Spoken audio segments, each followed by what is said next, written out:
ก่อนจะออกบันนี้ได้นะคิดต้มข้างตีนรถเบิดอ้าวสบายดีเพื่อนเอามาจากตู้มานี่ขอตอบซ้ำโอ้คิดคุยแท้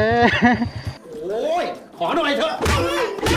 ฮะไม่ได้แดกผมหรอก พากันไปใส่ดำหน้าวะแล้วไว้เนาะมื้อนี้เนาะ กวนตีนขมับแม่ง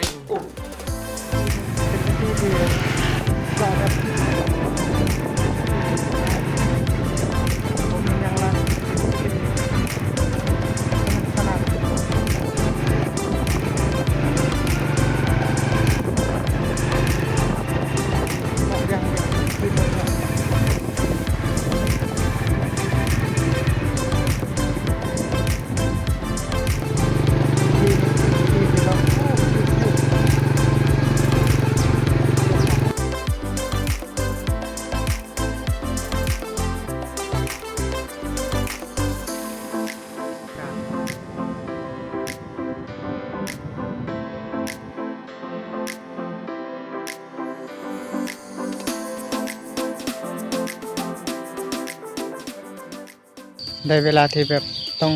ได้พักตอนกินข้าวก่อนโคตรชิลเลยธรรมชาติเบิ่งโอ้สุดยอดสุดยอดโอ้ภาพบรรยากาศได้อยู่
เมนูมื้อนี้ก็มีชิ้นงัว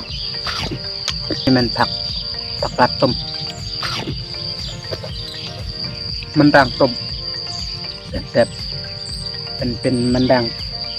อยู่ในมันเป็นสีเหลืองหวาน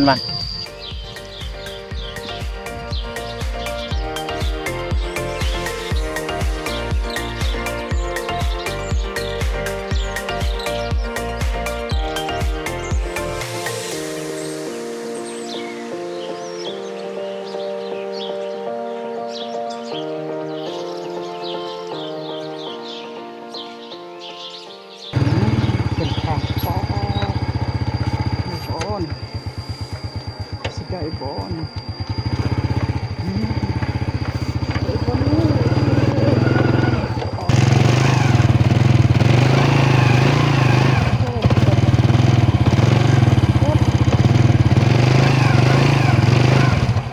อ้าวสบายดีเพื่อนเอามาจากตู้มานี่อ้าวขอตอบซ้ำมาจากตู้มานี่โอ้คิดคุยแท้ โอ้ยขอหน่อยเถอะฮะไม่ได้แดกผมหรอกนี่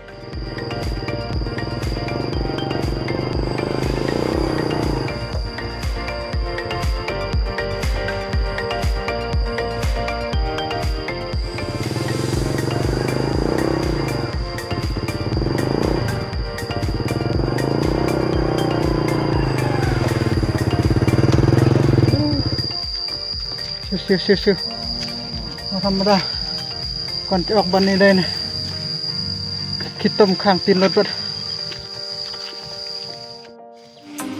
โอ้สบายดีเพื่อนเอา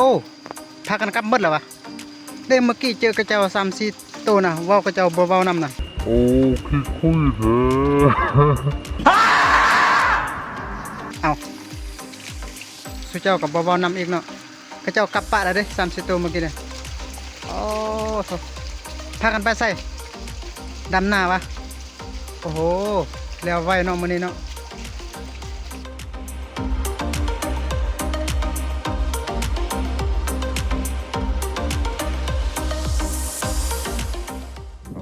กัดซิวๆเลาะไปพังนั้นเพราะ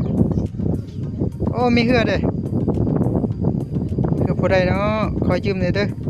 สิข้ามไปเบื้องนั้นว่าแต่เฮาสิพายเป็นบ่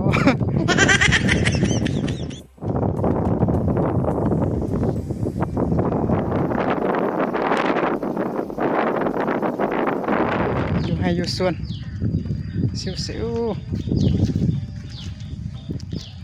ๆเลาะอย่างเดียว